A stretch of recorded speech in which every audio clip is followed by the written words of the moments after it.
News 3 starts now with breaking news.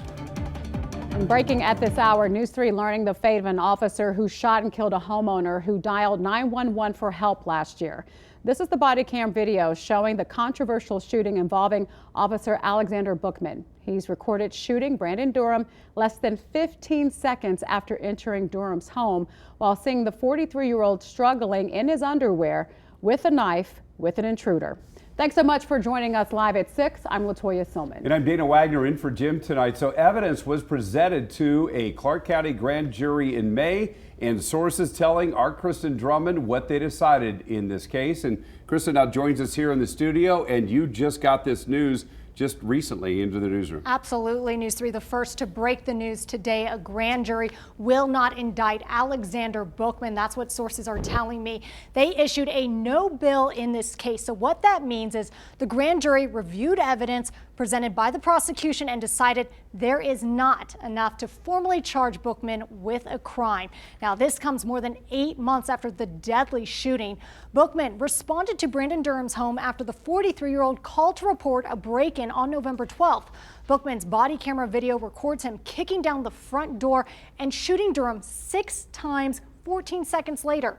Bookman fired his initial shot after telling Durham, who is in his boxers, and the suspect identified as Alejandro Boudreau, to drop the knife. He followed that up with 5 more rounds directed at Durham.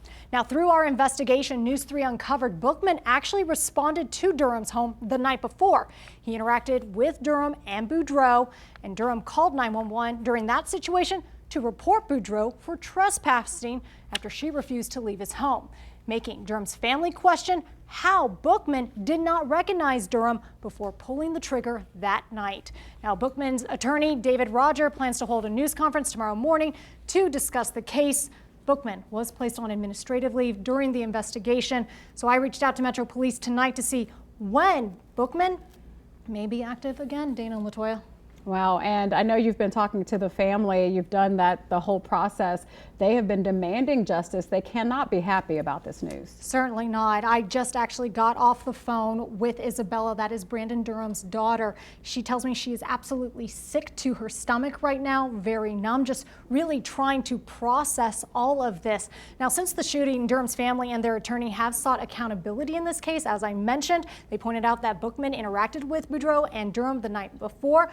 But meanwhile, Metro's union, well, they have certainly stood behind Bookman and believed it was a necessary use of deadly force based on the circumstances that Bookman observed in that moment. You would also figure that a lawsuit may be pending. Well, we certainly do know that. There is a civil lawsuit that the Durham's family has filed. They are seeking more than $1 million worth of damages. Yep. We are still waiting to see how that will turn out. But right now, this was the criminal aspect of it. So they are still just really trying to process what they've learned. And as we do know, as I just mentioned, Bookman's attorney does plan to address media tomorrow. Is there an opportunity for us to learn why the grand jury decided the way that it did?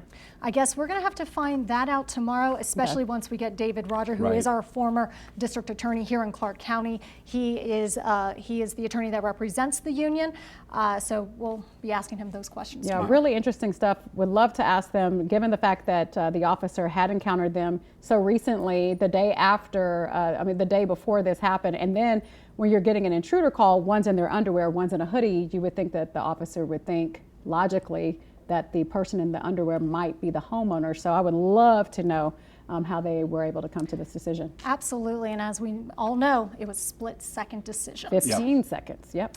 All right. So, thank you. All right, thank you, Chris. A great job on breaking that news for us tonight.